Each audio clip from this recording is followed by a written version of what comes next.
시편 119편의 말씀을 오늘 이제 마지막으로 말씀을 우리가 다시 보게 됩니다.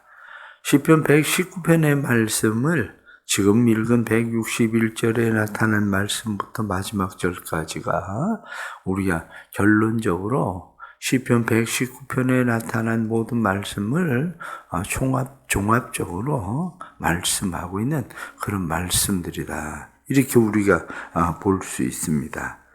왜냐하면 오늘 말씀에 나타나는 것을 보면 말씀에 우리에게 그렇게 말씀을 합니다. 말씀을 보니까 161절 말씀에 내가 주의 말씀을 경외합니다. 162절에는 주의 말씀을 즐거워합니다. 163절에는 주의 말씀을 사랑합니다. 이렇게 내가 주의 말씀을 경외하고 즐거워하고 사랑한다. 이렇게 말씀하죠.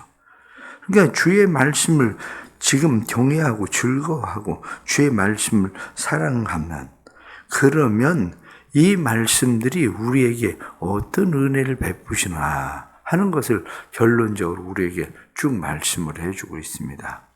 그 말씀에 결론적으로 우리가 말씀하면 164절 말씀 보면 주의 의로운 규례들로 말미암아 내가 하루 7번씩 주를 찬양하리이다. 하루 7번 이건 숫자적인 개념을 의미하고 있지는 않습니다. 숫자적인 개념보다도 이스라엘 백성들의 완전 수, 그래서 완전한 숫자적인 그러한 것으로 이야기하는 거지 7번이라는 숫자적인 개념이 아닙니다. 그래서 내가 하나님의 말씀으로 말미암아 하나님을 찬양합니다. 이렇게 말씀하죠. 내가 하나님의 말씀을 내가 그래서 찬양하는 것뿐만 아니라 하나님의 말씀을 증거들을 내가 잘 지켰다. 성경 말씀은. 그렇게 167절 말씀을 보면 내가 하나님의 말씀을 지켰다. 성경은 그렇게 말씀을 해주고 있죠. 그러면서 우리에게 말씀하고 있는 것이 166절에 나타난 말씀도 계명들을 내가 행하였다. 지키는 것뿐만 아니라 그 말씀들을 행한다. 이렇게 말씀하죠. 그러면서 그렇게 했더니 하나님의 말씀이 내 삶에 평안을 주시고 장애물이 없는 삶의 은혜를 주셨다. 165절 말씀 보면 주의 법을 사랑하는 자에게는 큰 평안이 있고 장애물이 없다. 그렇게 말씀합니다. 그러면서 뒤에 나타나는 말씀을 보면 주의 말씀이 나를 살게 하소서. 175절 말씀 보면 내 영혼을 살게 하소서. 그렇게 나를 도우소서. 그래서 주의 규례들이 말씀들이 나를 돕는 말씀입니다. 그래서 내가 길 잃은 양같이 방황하지 않게 해주시고 내 인생에 살아가는데 하나님의 말씀이 나를 붙드시는 그런 말씀 되게 해주십시오. 이렇게 지금 말씀을 쭉 정리를 해 나가고 있는 이런 말씀들이죠. 이 말씀을 보면서 우리는 다시 이 시편 119편에 나타난 말씀을 전체적으로 우리가 생각할 수 있는 그런 분명한 몇 가지가 다시 있습니다. 그래서 오늘 161절 보면 고관들이 거짓으로 나를 핍박하오나 고관들이 나를 거짓으로 핍박한다. 앞에서도 환난과 우환과 괴로움과 이런 것들을 쭉 말씀을 하고 있었던 것처럼 인생을 살아가면서 우리의 삶이라고 하는 것이 어떻습니까? 억울하고 힘든 그러한 핍박의 상황들, 때로는 살면서 도대체 내가 뭘 그렇게 잘못했는데?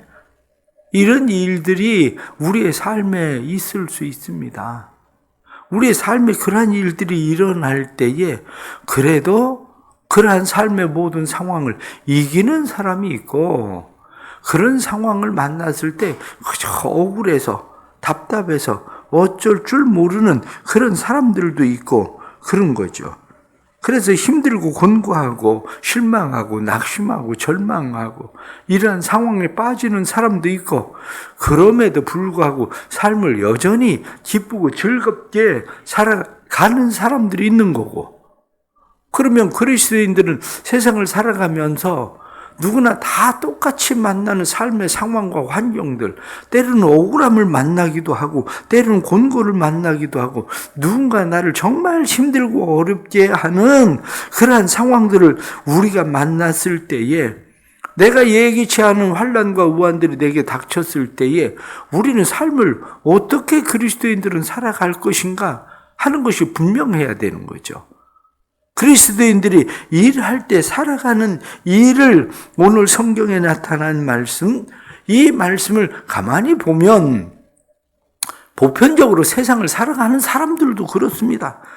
보편적으로 세상을 살아가는 사람들도 아무리 힘들고 어려워도 그래도 즐거워할 일 있으면 살 수 있습니다.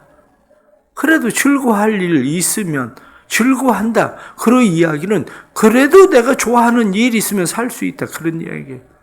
내가 좋아할 일이 있으면, 뿐만 아니라 내가 사랑할 일이 있으면, 사랑하는 일이 있으면 세상 살아갑니다. 그래도 노래할 일이 있으면 살아갑니다. 내가 좋아하는 일이 있고 내가 사랑하는 일이 있고 내가 노래할 일이 있으면 세상은 아무리 힘들고 어려워도 세상 살아갈 수 있습니다. 그렇다면 그리스도인들도 역시 마찬가지죠. 세상 사람들은 세상 나름대로 자기가 좋아하고 사랑하고 즐거워할 일을 찾아서 때로는 술집을 가든지 아니면 세상적인 쾌락을 누리든지, 어떤 사람들은 취미생활이라고 이야기하면서 취미생활을 즐기든지 그러면서 세상 사람들은 살아가지만, 그러나 그것이 그들을 정말 붙들고 살게 하는 것인가? 이렇게 이야기할 때에 그들을 붙들고 그들을 살게 하는 일들은 아니라는 거죠. 더 쉽게 얘기하면 그냥 그들을 버티게 만드는 거지.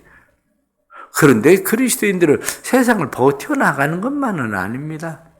세상을 버텨나가는 것만 아니라 세상을 살아가는 데 있어서 버티는 게 아니라 분명한 삶의 의미를 가지고 살 수 있게 만드는 거죠.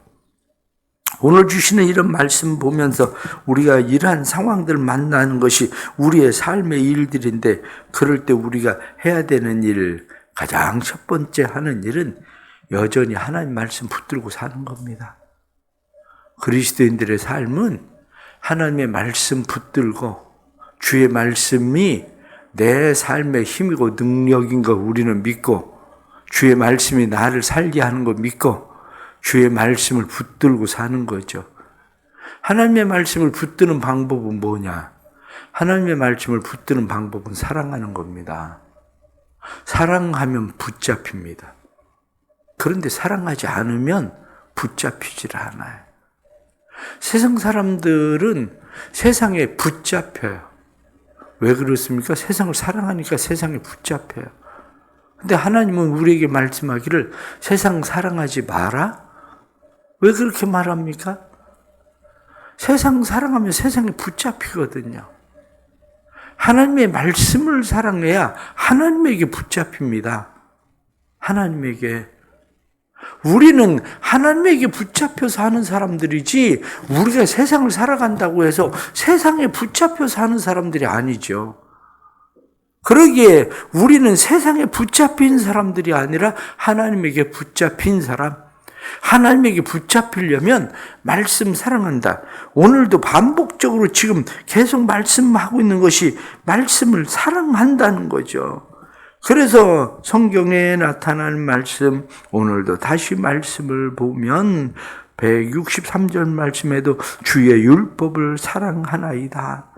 165절에도 주의 법을 사랑하는 자에게는 성경이 이렇게 말씀하면서 내가 주의 법을 사랑합니다. 이렇게 말하죠. 그래서 다윗은 뭐라고 고백합니까? 나의 힘이 되신 여호와여, 내가 주를 사랑합니다. 우리도 하나님 앞에 살아갈 때 나의 힘이 되는 말씀을 내가 사랑합니다. 그걸 고백하고 사는 거, 이게 필요한 거죠. 오늘도 하나님의 말씀을 사랑하는 은혜가 있기를 바랍니다. 사랑한다는 거 억지로 되지 않아요. 이 사랑한다는 거 내가 억지로 그것이 되면 얼마나 좋겠습니까? 그런데 사랑하는 일조차도 내가 억지로 되지 않아요. 그럼 결국 그게 어디로부터 오는 겁니까? 그걸 우리는 은혜라고 하는 거예요. 은혜. 하나님의 은혜가 우리에게 임해야 우리는 하나님의 말씀을 사랑하고 하나님을 사랑하고 하나님을 의지하고 사는 거죠. 결국 하나님께서 우리에게 이 은혜 베푸시길 바랍니다. 오늘 새벽에 나와서 그래서 우리는 기도하는 거예요. 하나님 은혜를 주세요. 은혜를 베푸셔서 나를 살게 하소서. 내가 하나님의 말씀을 사랑할 수 있게 해주세요. 그 은혜가 나를 살게 해주시고 그 은혜가 내 삶에 하나님을 찬송하고 살 수 있게 해주세요. 그리고 기도하는 겁니다. 두 번째는 찬송하는 일입니다. 오늘 말씀에 164절에도 주의 의로운 주례들로 말미암아 그렇게 되어 있습니다. 주례들로 말미암아 내가 하루 7번 주를 찬양하나이다. 말씀 때문에 내가 하나님을 찬양한다. 성경은 그렇게 말씀하죠. 171절 말씀에도 주께서 율례를 내게 가르치심으로 내 입술이 주를 찬양하리이다. 172절에도 주의 모든 계명들이 의로움으로 내 혀가 주의 말씀을 노래하리이다. 말씀을 보니까 주를 찬양한다. 주를 노래한다.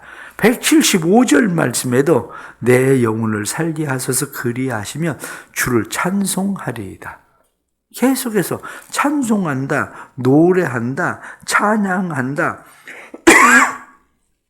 말씀에 우리에게 그렇게 계속해서 말씀을 하고 있죠. 그렇습니다. 그런데 조금 전에 말씀을 드린 것처럼 하루에 7번 내가 주를 찬양한다.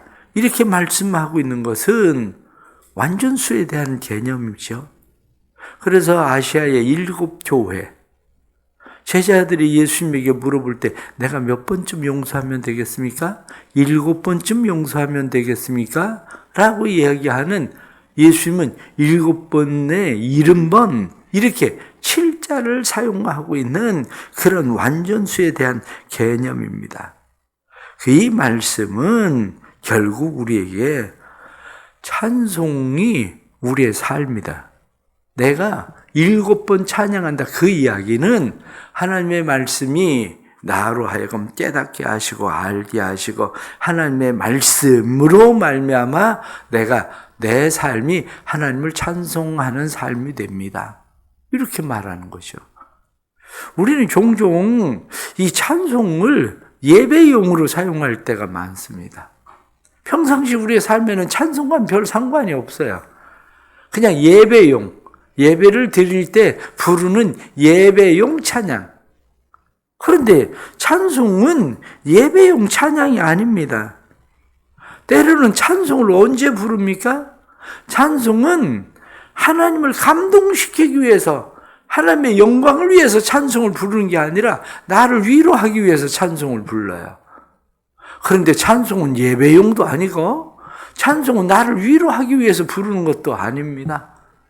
말씀에 나타난 것처럼 주의 말씀, 규례들로 말미암아 내가 찬송한다. 이렇게 말씀하고 있는 것처럼 주의 율례, 규례를, 말씀을 내게 가르침으로 내가 하나님을 찬송한다. 주의 말씀이 나를 살게 하셨기 때문에 내가 찬송한다. 이렇게 말씀하는 것처럼 이건 구원받은 사람들의 결과적인 삶인 거지. 이것은 예배용도 아니고 이것은 나를 위로하기 위해서도 아니고 구원받은 사람들의 결과가 뭐냐? 구원받은 사람들의 결과는 하나님을 영화롭게 하기 위한 찬송은 더 쉽게 얘기하면 하나님의 영광을 목표로 하고 부르는 것이 사실은 찬송입니다.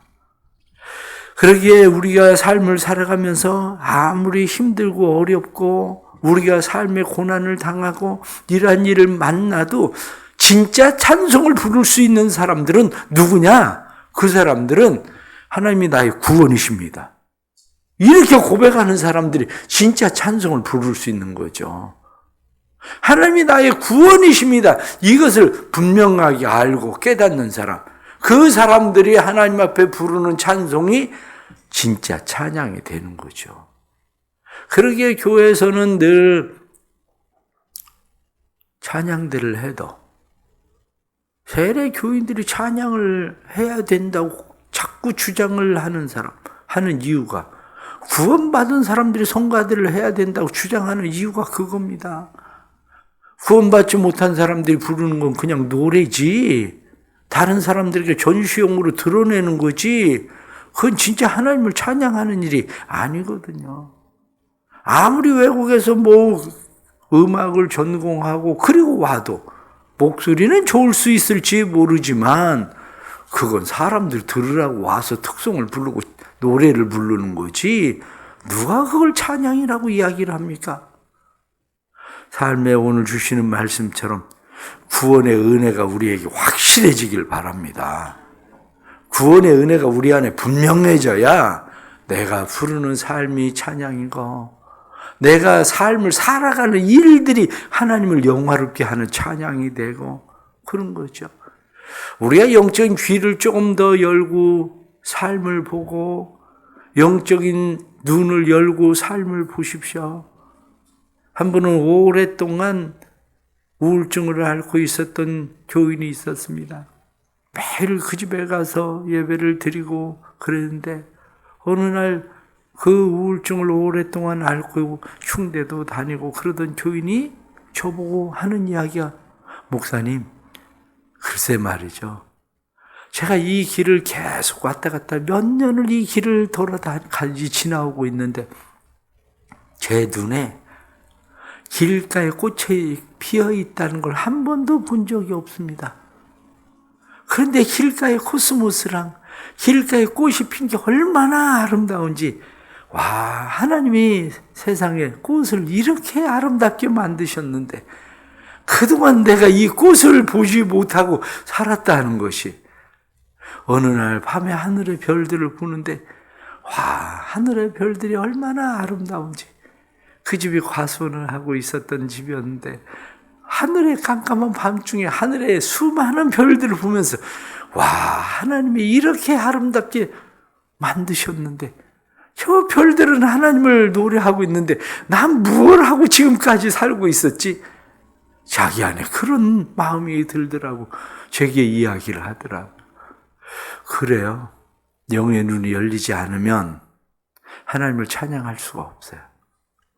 영의 눈이 열려야, 영의 귀가 열려야 만물이 주를 찬양하는지 내 영이 살아야 하나님을 진짜 찬양하는 찬양이 되는 거지, 우리의 영이 열리지 않으면, 구원의 확신이 없으면 더 이상 그것은 찬양이 아닌 거죠.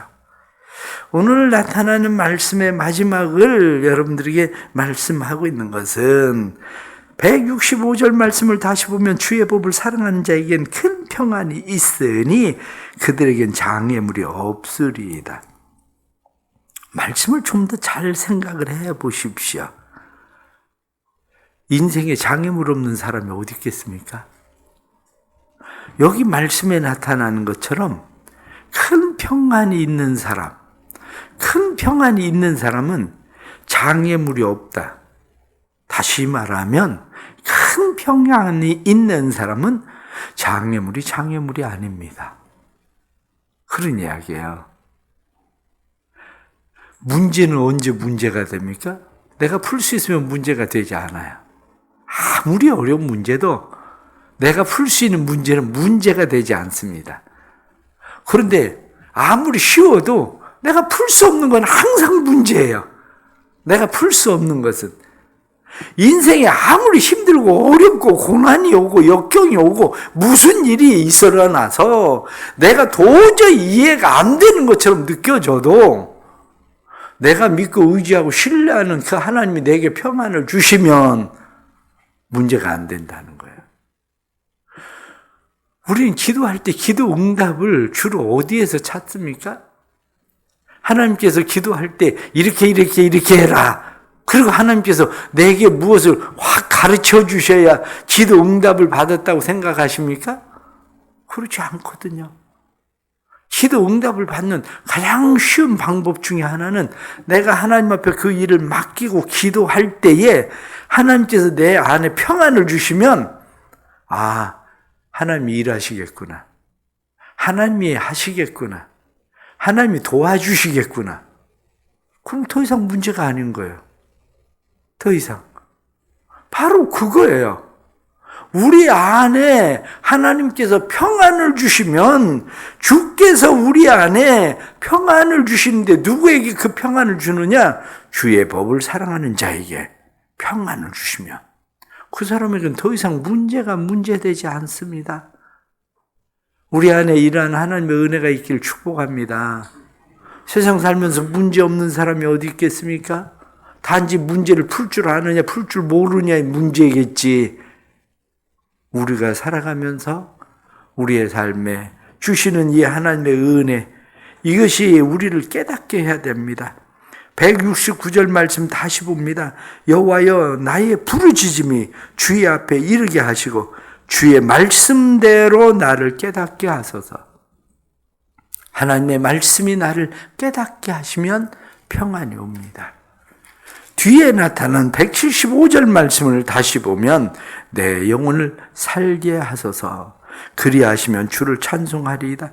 주의 규례들이 나를 돕게 하소서. 하나님의 말씀이 나를 도우면 우리 안에 큰 평안이 옵니다. 그러면 삶의 문제들은 문제가 되는 것이 아니라 하나님 은혜 감사합니다. 여기에 하나님의 은혜가 있었습니다. 하나님의 뜻이 있었습니다. 제가 그것을 미처 보지 못했습니다. 문제가 아니라 큰 평안이 있다. 주의 법을 사랑하는 자들에게 평안이 있다. 주의 법을 사랑하는 자들에게 장애물이 없다. 이것이 무엇을 우리에게 말씀하는지를 다시 깨닫게 하는 말씀입니다. 오늘 시편 119편 이렇게 마치면서 우리가 하나님의 말씀을 경외할 수 있기를 축복합니다. 하나님의 말씀을 즐거워하기를 축복합니다. 하나님의 말씀을 사랑하기를 축복합니다. 그래서 그 말씀이 우리로 주님을 찬양하는 삶이 될 수 있도록 붙들어 주시고 그 말씀이 우리를 도움 되시는 것을 경험하면서 인생의 평안과 장애물 없는 삶의 놀라운 은혜를 누리는 믿음의 성도들 되기를 간절히 바랍니다. 기도하겠습니다. 하나님 아버지, 세상의 사람들은 다 문제를 가지고 있습니다. 문제 없는 인생이 어디 있겠습니까? 세상 살아가면서 고난 없는 삶이 어디 있겠습니까? 인생은 고난을 위하여 난 것 같다고 말씀한 것처럼 인생은 고난투성입니다. 그러나 주의 법을 사랑하는 자들에겐 큰 평안이 있다. 장애물이 없다.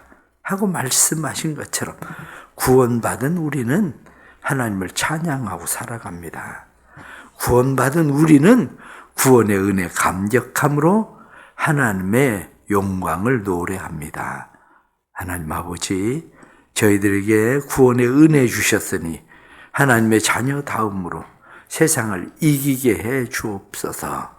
세상에 매여서 사는 것이 아니라 하나님의 말씀을 경외함으로, 하나님의 말씀을 즐거워함으로, 하나님의 말씀을 사랑함으로 세상을 이길 수 있도록 주님 도와주옵소서.